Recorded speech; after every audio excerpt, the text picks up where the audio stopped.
Evangelio de Juan, capítulo 15, un capítulo que seguro conocemos todos bien. Pues vamos a leer el versículo 5 y dice así la palabra del Señor: Yo soy la vid, vosotros los pámpanos. El que permanece en mí y yo en él, éste lleva mucho fruto, porque separados de mí nada podéis hacer. Amén. Y el Señor bendiga su santa palabra. Los nombres son importantes. Los nombres son los medios que tenemos, el primer paso, se puede decir, para conocer las cosas, conocer las personas. Muchas veces, los hemos visto a las personas o incluso podemos tratarlas sin conocer su nombre. Pero muchas otras veces, es lo primero que sabemos de ellas, el nombre. Ese nombre que todos tenemos. Es el nombre que nos han dado nuestros pais. Nosotros no hemos elegido y pues nosotros de alguna manera estamos llamados a habitar ese nombre, ¿no? Y a identificarnos con él, y va a ser nuestra identidad. Así nos van a reconocer todos. Entonces están esos nombres. Después también nosotros podemos tal vez incluso cambiarlo, ¿no? No nos gusta nuestro nombre, pues llegamos a una edad y nos cambiamos el nombre. O nos podemos ser conocidos por otro nombre, o por un sobrenombre, o por en español se dice apodo o mote, ¿no? Y esto, por ejemplo, los reyes antiguos, ¿no? Tenían esos nombres, o esos sobrenombres, ¿no? En España tenemos una buena lista: Jaime el Conquistador, ¿no? O Pedro el Ceremonioso, ¿no? También hay otros en otros países: Pedro el Cruel, y hay muchos, muchos, ¿no? Son sobrenombres que se les da. Pues fijémonos que también es importante, porque esto se aplica también a Dios. Y Dios en la Escritura se nos aparece, se nos revela por medio de nombres. Su nombre propio, podemos decir, es Jehová, que es un nombre y que tiene un significado. Significa eterno, ¿no? El que era, el que es, el que será, el eterno. Pero después también aparece con otros nombres que pueden ser tanto de Dios como Dios, el ser de Dios. Por ejemplo, el Señor, ¿no? O el Altísimo, el Omnipotente, el Dios vivo y tantos otros. Esos es del nombre del ser de Dios. Pero después también, como Dios es trino, también encontramos nombres para cada persona de la Trinidad. Por ejemplo, el Pai de las luces en Santiago, o el Espíritu Santo, el Consolador, y Jesucristo, nuestro abogado. Y aquí también tenemos, se puede decir, un nombre porque Él se presenta así a nosotros como vid. Es un sentido figurado, se podría decir, una comparación, una alegoría incluso, porque nos muestra quién es Jesús, cómo es Jesús para nosotros, y también, sobre todo, su relación con nosotros, o nuestra relación con Él, la vid, y nosotros los pámpanos.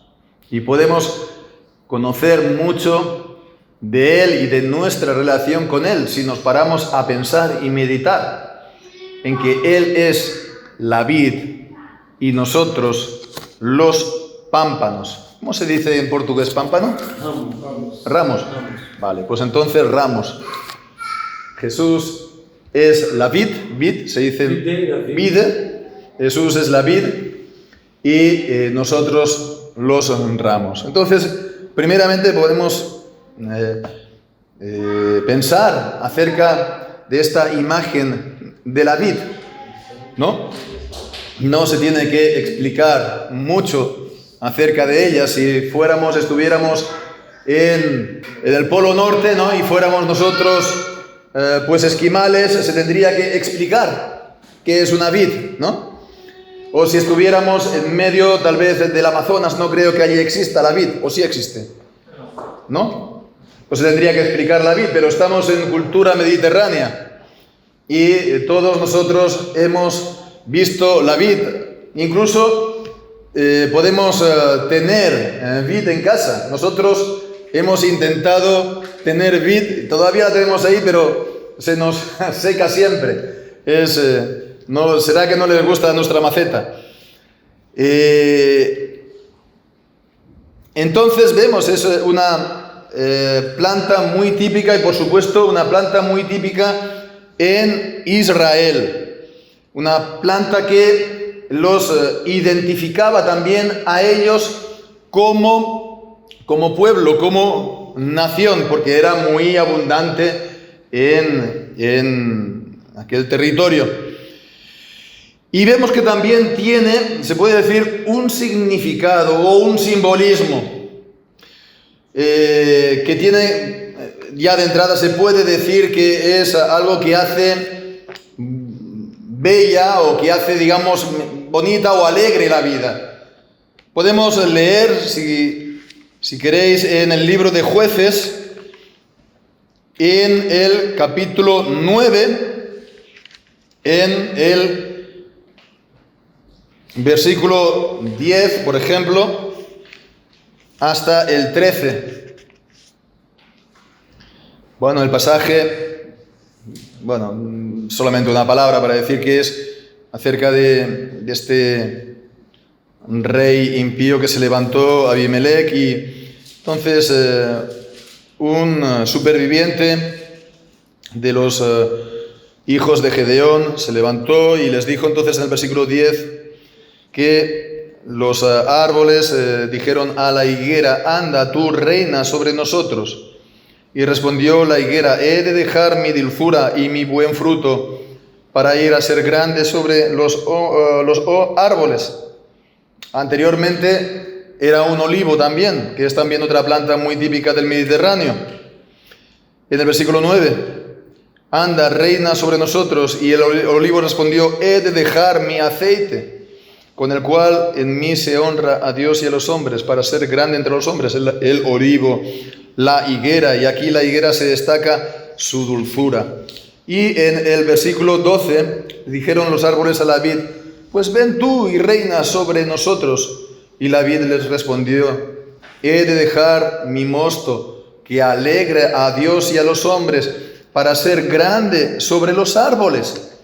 Entonces vemos que la vid tiene este significado en la Escritura, de alegrar a los hombres en esta vida terrenal. Es una alegría o una satisfacción, digamos, terrenal meramente, pero que viene a aliviar o también a estar ahí de las durezas de esta vida.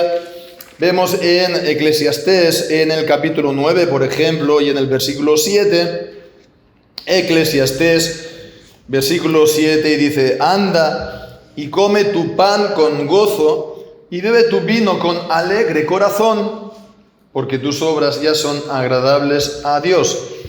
Entonces, Eclesiastés 9:7, vemos que incluso se puede ver como una bendición, ¿no? Abenzoe del Señor. Y bueno, pues Jesús, la primera señal, el primer milagro que hizo en el Evangelio de Juan, ¿cuál fue?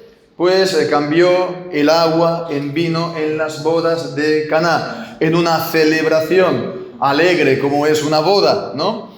Entonces Jesús se presenta así: yo soy la vid que da pues este vino, este mosto que alegra a Dios y a los hombres.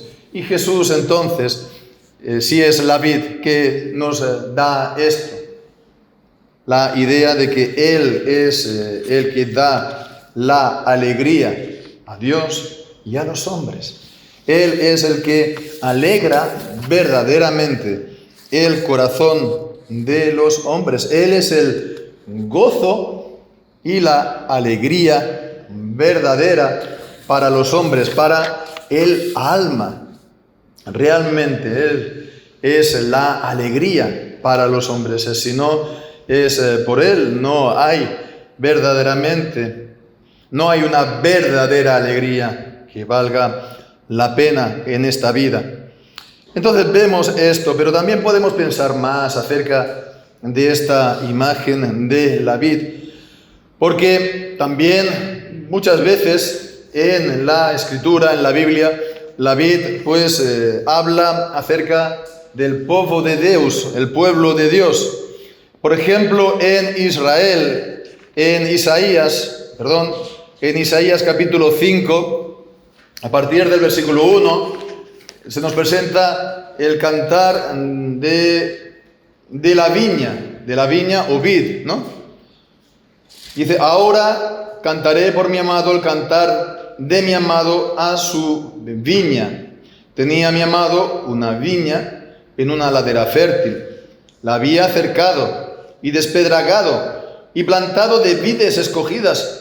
Había edificado en medio de ella una torre y había hecho también en ella un lagar. Y esperaba que diese uvas, y dio uvas silvestres.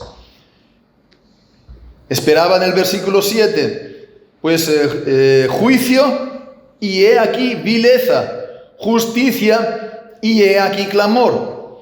Entonces vemos que, como no encontró ese fruto, pues la juzgó. Vemos en el versículo 4, ¿qué más se podía hacer a mi viña que yo no haya hecho en ella? Como esperando que diese uvas, ha dado uvas silvestres. Os mostraré pues ahora lo que haré yo a mi viña. Le quitaré su vallado y será consumida, aportillaré su cerca y será hollada, haré que quede desierta. No será podada ni cavada, y crecerán el cardo y los espinos. Bien, pues vemos la vid, este es el pueblo. Y el Señor espera fruto y va a ver si hay fruto. Y como no lo haya, pues entonces envía sus juicios al pueblo.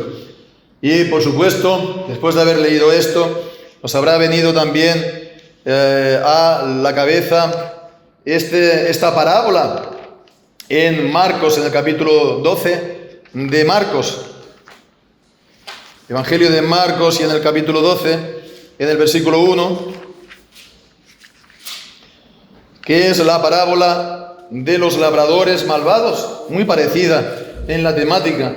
Jesús comenzó a decirles por parábolas: un hombre plantó una viña, la cercó de vallado, capó un lagar, edificó una torre y la arrendó a unos labradores y se fue lejos. Y a su tiempo envió un siervo a los labradores para que, también vemos, recibiese de estos el fruto de la viña. Mas ellos, tomándole, le golpearon y le enviaron con las manos vacías. Volvió a enviarles otro siervo, pero apedreándole le hirieron en la cabeza y también le enviaron afrentado. Y volvió a enviar a otro, y a este mataron, y a otros muchos, golpeando a unos y matando a otros. Por último, teniendo aún un hijo suyo amado, le envió también a ellos, diciendo: tendrán respeto a mi hijo. Mas aquellos labradores dijeron entre sí: este es el heredero. Venid, matémoslo, y la heredad será nuestra. Y tomándolo le mataron, y le echaron fuera de la viña. ¿Qué pues hará el Señor de la viña? Vendrá y destruirá a los labradores y dará su viña a otros. Es la misma temática en el Nuevo Testamento. Y Jesús dice: yo soy la vid verdadera. La palabra en el original puede servir tanto para hablar de la vid planta como de del campo de vides, la viña. No sé si es en portugués la misma palabra. Vid es siempre, es vid y viña. En español hacemos la distinción, pero en el griego es la misma palabra. Vid es solamente para la planta y también para el campo de viñas, ¿no? Y Jesús dice, yo soy la vid verdadera. Para hablar, la idea entonces es que Él es el verdadero Israel. El verdadero Israel es Jesús. Y es lo que vemos aquí en el versículo 1, del capítulo 15 del Evangelio de Juan. Versículo 1. Yo soy la vid verdadera. Y mi Padre es el labrador.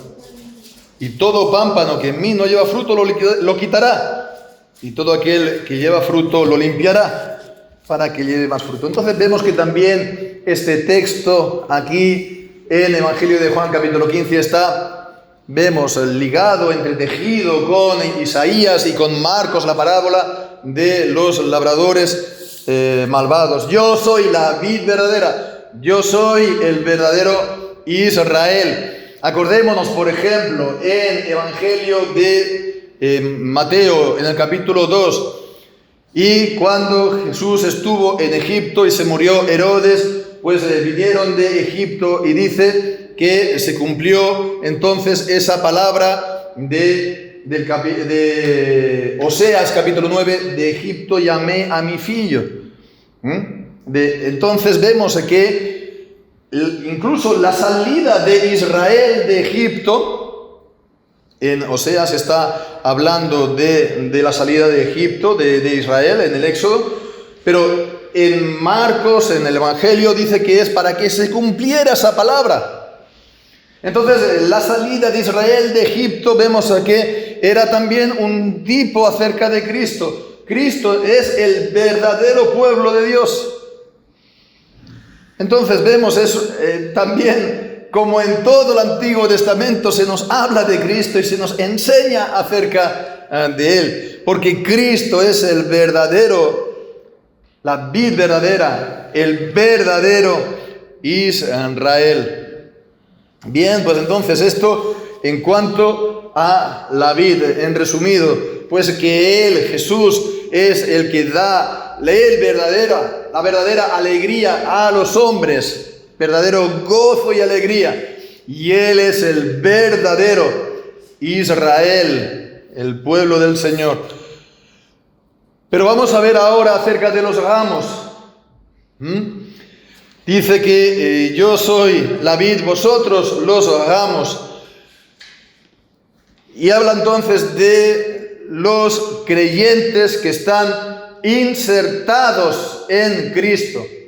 En Romanos capítulo 11 se nos dice que estamos injertados, ¿no? Injertados en la vid. Y es la raíz que nos sustenta a nosotros, no nosotros a la raíz, está muy claro. Entonces es así, nosotros formamos parte como ramos de la vid. Estamos unidos a la vid, como los unidos a Cristo, como los ramos están unidos a la vid. Si nos paramos a pensar, los ramos forman parte de la vid, ¿no? No hay entonces, digamos, una distinción. Esto es la vid y esto otro, los pámpanos, ¿no? Eso bien, pues entonces es también como la misma imagen del cuerpo. Jesús también habla de la iglesia como el cuerpo suyo, el cuerpo de Cristo. Él es la cabeza y cada creyente es un miembro y todos juntos es el cuerpo de Cristo. Entonces no hay entonces como que las partes no fueran del cuerpo o estuvieran, digamos, unidas al cuerpo de una manera artificial. La imagen que se nos da en la Escritura es que forman parte del mismo cuerpo, ¿verdad? Y entonces los ramos forman parte de la vid. Y entonces cuando vemos el fruto de los ramos, es el fruto de la vid, ¿no? Es el fruto de la vid. No solamente un ramo. es toda la vid que da fruto. Para que veamos la imagen de esta unidad tan fuerte que está dando aquí el Señor cuando dice: yo soy la vid y vosotros sois los ramos. Entonces es importante, los frutos de los ramos es los frutos de la vid. Por esos frutos se conoce que es una vid. Es imposible que una vid dé higos o de olivas o de cualquier otra fruta. Es imposible. La vid va a dar sí o sí uvas. Si da fruto es uvas, no otro. Entonces se conoce la vid por sus frutos. Ahora bien, pues entonces esto significa que se conoce al verdadero creyente por sus frutos. Y se conoce también, incluso podemos decir la verdadera, o se puede decir se conoce la iglesia por los frutos. Y bien, esto es algo muy, muy importante, porque los demás ven a esos frutos y dicen: mira, esta es la vid. Así también ven los demás nuestros frutos y dicen: oh, mira, este es un creyente. Estos son una verdadera iglesia del Señor. Pero nos podemos preguntar ahora brevemente: ¿qué tenemos que hacer para hacer fruto? ¿Qué tenemos que hacer? ¿Qué tiene que hacer el ramo para dar fruto? Él no tiene que dar fruto, los ramos, por sí mismo, ¿no? Simplemente estar en la vid. Nosotros igual, no podemos aspirar a dar fruto de otra manera que no sea estando unido a la vid. Y es lo que dice aquí en el versículo 5. El que permanece en mí y yo en él, este lleva mucho fruto. Dice: porque separados de mí nada podéis hacer. Separados de Cristo, los creyentes, nada podemos hacer. Ningún fruto podemos dar, ninguno bueno. Si algún fruto podemos dar, son lo que sale de nosotros, de nuestra naturaleza, de nuestra carne, que es el pecado, las obras de la carne que leemos en Gálatas capítulo 5, ¿verdad? Pero de fruto espiritual, sin Cristo no lo podemos dar. Entonces nosotros, para dar fruto por nosotros mismos, en absoluto, estrictamente nada. Sin Cristo nada podemos hacer. No podemos entonces pensar: tengo que hacer todo un número de obras antes de ir a Cristo. No lo podemos hacer. No podemos, que yo ame mucho a Dios primero. No, es su amor que es primero. Él nos ha amado a nosotros primero. Nos dice el Evangelio de Juan, en la carta de Juan, primera, nosotros lo amamos a Él porque Él nos amó a nosotros primero. Entonces vemos, no es algo que nosotros tenemos que hacer sin Cristo, todas estas cosas. La mayor preocupación, por lo tanto, del ramo, la mayor preocupación nuestra, ¿cuál ha de ser? Estar unido a la vid, estar unido a Cristo. Porque una vez más, sin Él nada podemos hacer.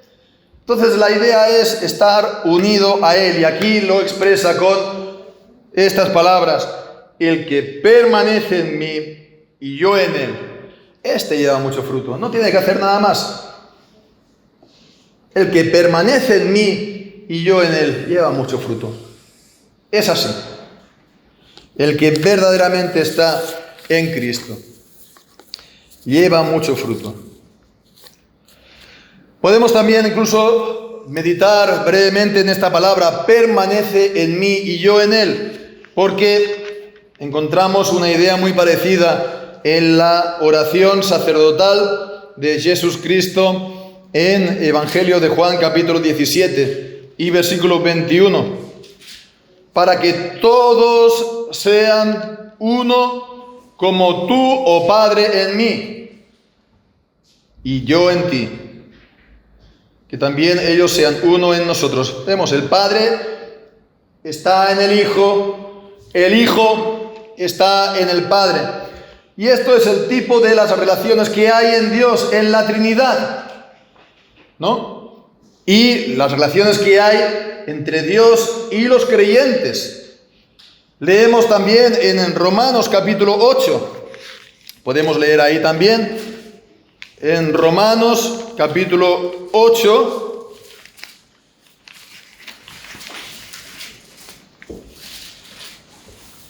y ahí leemos, por ejemplo, el versículo 10, si Cristo está en vosotros, el pecado en verdad está muerto a causa del pecado, mas el Espíritu vive a causa de la justicia. Cristo está en vosotros, en el versículo 9, pues, habla del Espíritu de Dios que mora en vosotros. Y continúa diciendo, si alguno no tiene el Espíritu de Cristo, no es de él. Entonces, en estos dos versículos vemos, Cristo está en vosotros, el Espíritu de Dios mora en vosotros, el Espíritu de Cristo mora en vosotros, e incluso en el versículo 11, el Espíritu de aquel que levantó de los muertos a Jesús, el Espíritu del Padre, mora en vosotros. El que levantó de los muertos a Cristo Jesús, vivificaré también vuestros cuerpos mortales por su Espíritu, que mora en vosotros. Y ahora es solamente el Espíritu, sin más palabras, ¿no? Entonces vemos, es este tipo de relación en la Trinidad. El Padre mora en el Hijo mora en el Padre, y en el creyente pues mora Cristo, mora el Espíritu de Dios, mora el Espíritu de Cristo, mora el Espíritu Santo, mora el Espíritu de aquel que levantó de los muertos a Cristo Jesús. Esto es así porque Dios es uno, pero Dios es trinitario. Y estas personas, cuando se dice que Dios mora en nosotros, moran las personas de la Trinidad. Y es importante también esto tenerlo presente, por supuesto. Entonces estamos unidos a Cristo, tal como nos dice en 1 de Corintios capítulo 6 y versículo 17. 1 de Corintios capítulo 6 y versículo 17. El que se une al Señor, un espíritu es con Él. Fijémonos esta unidad que leemos en el Evangelio de Juan. Yo soy la vid, vosotros los ramos. Pues dice, estáis unidos al Señor y sois un espíritu con Él. Entonces esta unidad se hace por el Espíritu Santo, que mora en nosotros y está en Cristo. Pero también el Espíritu Santo está en el Padre, ¿no? Bien, pues entonces de esta manera estamos unidos a la Trinidad. Qué maravillosa idea esta es, ¿verdad? Y de esta manera pues damos fruto. ¿Cuáles son este fruto en definitiva? Las buenas obras. Hemos leído en Isaías, ¿verdad?, que busco justicia. El Señor busca ver esas buenas obras que son el fruto de la fe. El fruto del Espíritu, ¿verdad?, que dice en Gálatas capítulo 5. El Señor pues nos da ese fruto al estar nosotros en Cristo. Esas buenas obras, que es la fe que obra por el amor. Esas buenas obras, dice Efesios, que el Señor ha preparado de antemano. El Señor ha preparado esas buenas obras de antemano para que nosotros las hagamos y andemos en ellas. Pues muy bien, hermanos, ya para acabar, para nuestro provecho, podemos recordar esta idea primeramente, dos ideas brevemente. La primera es esta idea, que Cristo es el gozo de la vida. Cristo es la alegría, ¿no? Aquella pieza de Bach, ¿no? Decía, Cristo, alegría de los hombres, ¿no? Cristo es la alegría de los hombres. Sin Cristo no hay realmente ningún motivo para estar alegres. Bueno, la gente sí, pues se entretiene, la gente se ríe, hay muchos programas de humor en la televisión, pero ante ello hemos de recordar lo que dice Eclesiastés capítulo 2 y versículo 2. Dije a la risa, enloqueces. Y al placer dije, ¿de qué sirve esto? ¿De qué sirve la risa? ¿De qué sirve el placer? ¿De qué sirve la riqueza? ¿De qué sirve, pues, las cosas, estar bien en esta vida si no se tiene a Cristo? De nada absolutamente. De nada absolutamente. Alguien lo estará buscando tal vez en el vino, hablando del vino. ¿Qué dice la palabra de buscar la alegría en el vino? Pues también advierte de esto en el capítulo 23 de Proverbios. Y ahí pues dice que ¿para quién será el ay? ¿Para quién será el dolor? Versículo 29. ¿Para quién las rencillas? ¿Para quién las quejas? ¿Para quién las heridas en balde? ¿Para quién lo amoratado de los ojos? Para los que se detienen mucho en el vino, para los que van buscando la mistura. Se entra suavemente, mas al fin como serpiente morderá, y como áspid dará dolor.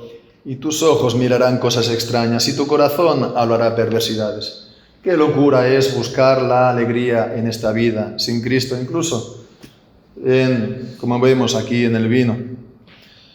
Realmente, Cristo es la alegría del alma. Y en nuestras aflicciones y dificultades, recordemos, Cristo es nuestra alegría. ¿De qué estamos tristes?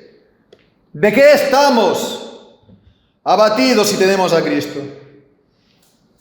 ¿De qué estamos quejándonos si tenemos a nuestro amado Jesús? No nos es más Él que, como decía el Caná a su mujer Ana, no te soy yo mejor que 10 hijos, que 10 fillos. ¿De qué estamos tristes si tenemos a Cristo? ¿Tenemos a Cristo verdaderamente? Sí. ¿De qué estamos tristes, pues? No vemos qué grande es esto de tener a Cristo. No vemos qué maravilloso es su amor.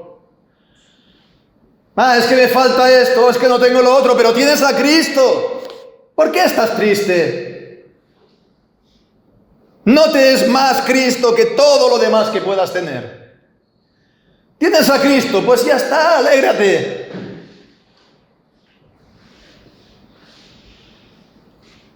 Él es el gozo verdadero. Y bien, pues la segunda idea, y es bueno tenerlo presente ahora que vamos a pasar, hermanos, a la cena del Señor, es que para nosotros Cristo es el gozo y la alegría, pero Él lo consiguió esto al precio de sus sufrimientos y de su muerte. En el Evangelio de Lucas, en el capítulo 22, allí pues está el Señor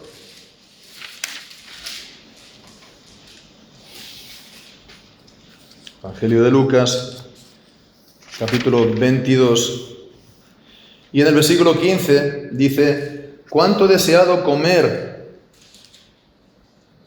con vosotros esta Pascua antes que padezca, porque os digo que no la comeré más hasta que se cumpla en el reino de Dios. Y habiendo tomado la copa, dio gracias y dijo, versículo 17, tomad esto y repartidlo entre vosotros, porque os digo que no beberé más del fruto de la vid hasta que el reino de Dios venga. Están celebrando la Pascua, están pues tomando la copa y bendiciendo la copa. Y habla pues del fruto de la vid. Y este fruto de la vid, esta copa del fruto de la vid, se va a convertir entonces en el versículo 20 en la copa del nuevo pacto en mi sangre, que por vosotros se derrama. Y Cristo sí que Él pasó por estos sufrimientos indecibles hasta el punto que Él derramó el sudor como sangre de la angustia por todo lo que se le venía encima, por la afrenta de los pecadores malvados, pero sobre todo de clamar en la cruz, Dios mío, ¿por qué me has abandonado? Nosotros tenemos el gozo y la alegría, pero Cristo tuvo el sufrimiento y la muerte. De la misma manera que nosotros tenemos la justicia y la reconciliación con Dios, y Cristo pues tomó nuestros pecados sobre sí y se hizo maldición por nosotros. Como escrito está, maldito todo aquel que muere en el madero.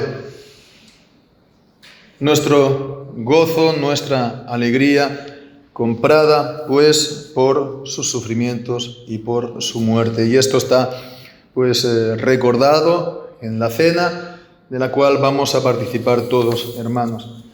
Pues lo hagamos entonces en memoria de Él y lo hagamos en un profundo agradecimiento de aquel que soportó todas estas cosas por amor de nosotros. Gloria sea a nuestro Señor Jesús. Amén.